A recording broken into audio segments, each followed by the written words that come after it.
ఇక హైదరాబాద్ లోని Borabanda police station దగ్గర ఉద్రిక్తత నెలకొంది. స్టేషన్ లోకి దూసుకొచ్చే ప్రయత్నం చేశారు ఎన్ఎస్యుఐ కార్యకర్తలు. వారిని అడ్డుకొని లాఠీ చార్జ్ చేశారు పోలీసులు. టి అంజయ్య నగర్ బస్తీ అధ్యక్ష ఎన్నిక వ్యవహారంలో స్థానిక కాంగ్రెస్ నేతను పోలీస్ స్టేషన్ కు తీసుకురావడంపై ఆందోళనకు దిగారు కాంగ్రెస్ కార్యకర్తలు. బస్తీ ఎన్నికలకు మీకు సంబంధమేంటని పోలీసులను ప్రశ్నించారు. ఇన్స్పెక్టర్ దురుసుగా మాట్లాడారని ఆరోపణలు చేశారు. పోలీసులు దుర్భాషలాడడం ఎంతవరకు సబబు అంటూ కార్యకర్తలు ఫైర్ అయ్యారు. ఎస్ఆర్ నగర్ ఏసీపీ సర్ది చెప్పడంతో ఆందోళన విరమించారు.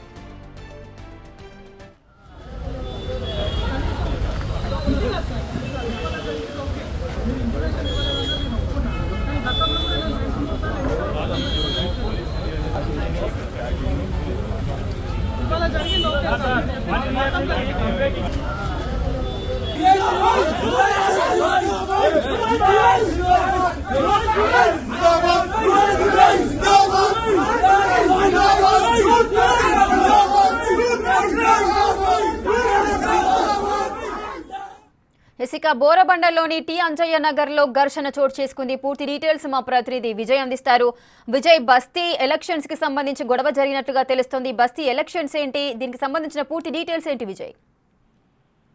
శ్రేఖ, అయితే బోరబండలోని రహమత్ నగర్ డివిజన్ లోని టి అంజయ్య నగర్ బస్తీలో ఎన్నిక వ్యవహారంలోని బస్తీ నాయకుడు అయినటువంటి శివ, ఆ కాంగ్రెస్ నాయకుడు అయినటువంటి శివ అనే వ్యక్తితోని ఆ బోరబండ పోలీసులు పోలీస్ స్టేషన్ కి అయితే తరలించారు. ఆ ఎన్నికలకు సంబంధించి కొంత ఘర్షణ వాతావరణం నెలకొనడంతో అక్కడ పోలీసులు అయితే అతన్ని పోలీస్ స్టేషన్ కి తరలించారు. అయితే ఈ ఘటన పైన స్పందించినటువంటి స్థానిక తెలంగాణ ఎన్ఎస్యుఐ ప్రెసిడెంట్ కూడా ఆ బస్తీ ఎన్నికలకు పోలీసులకు ఏమిటి సంబంధం అంటూ కూడా పోలీస్ స్టేషన్ కి అయితే వచ్చినట్టుగా తెలుస్తా ఉంది. శివకు ఆయన మద్దతిస్తూ కూడా మాట్లాడినట్టుగా తెలుస్తా ఉంది. అయితే ఎక్కువ మొత్తంలో పెద్ద సంఖ్యలో ఎన్ఎస్యుఐ నాయకులందరూ కూడా పోలీస్ స్టేషన్ ని చేరుకోగా కొంత డిస్టర్బెన్స్ కలిగిస్తున్నారంటూ కూడా అటు ఎస్ఐకి ఇటు ఎన్ఎస్యుఐ ఏదైతే నాయకులు ఉన్నారో వీళ్ళిద్దరికి కూడా పోలీసులకు ఎన్ఎస్యుఐ నాయకులకు మధ్య వాగ్వాదం అయితే జరిగింది రేఖ.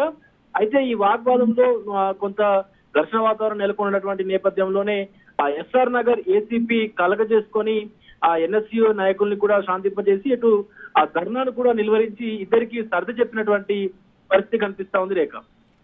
విజయ్, అయితే నార్మల్ గా బస్తీ ఎన్నిక ఎలా జరుగుతుంది, మరి పోలీసులు ఇందులో ఎందుకు జోక్యం చేసుకున్నారు, పూర్తి డీటెయిల్స్ ఏంటి? అంటే బస్తీ ఎన్నిక అనేది సాధారణంగా ఎప్పుడు జరిగేటువంటి ఎలక్షనే, కానీ అక్కడ ఉన్నటువంటి పోలీసులు బందోబస్తు చేయడానికి వెళ్ళినట్టుగా కూడా తెలుస్తా ఉంది. ఆ ఎన్నిక కాబట్టి ఆ ప్రెసిడెంట్ ని ఎన్నుకునేటువంటి అవకాశం ఉంటుంది కాబట్టి ఖచ్చితంగా ఏదైనా ఘర్షణ వాతావరణం నెలకొంటే పోలీసులు సద్దుమనగా చేసేందుకే అక్కడికి చేరుకున్నట్టుగా కూడా తెలుస్తా ఉంది. అయితే అక్కడ ఉన్నటువంటి కాంగ్రెస్ నాయకులతో పాటు కొంతమంది కొంత ఘర్షణ వాతావరణం నెలకొంటుంది అన్నటువంటి సమాచారంతోనే పోలీసులు కూడా వెళ్ళినట్టుగా తెలుస్తా ఉంది. అందుకే కాంగ్రెస్ నాయకుడు శివ అనే వ్యక్తిని కూడా పోలీసులు అయితే అదుపులోకి తీసుకుని పోలీస్ స్టేషన్ కి తరలించారు. శివకు ఎవరైతే ఈ ఎన్ఎస్యుఐ ప్రెసిడెంట్ ఉన్నారో ఆయన మద్దతుగా వచ్చినందుకు కూడా అటు పోలీసులకు ఎన్ఎస్యుఐ నాయకులకు కొంత వాగ్వాదం జరగడంతో వాళ్ళందరూ కూడా స్టేషన్ ముందు బైఠాయించి శివను వెంటనే విడుదల చేయాలి, ఎందుకు తీసుకొచ్చారు అంటూ కూడా పోలీసుల పైన కొంత ఈ వాగ్వాదం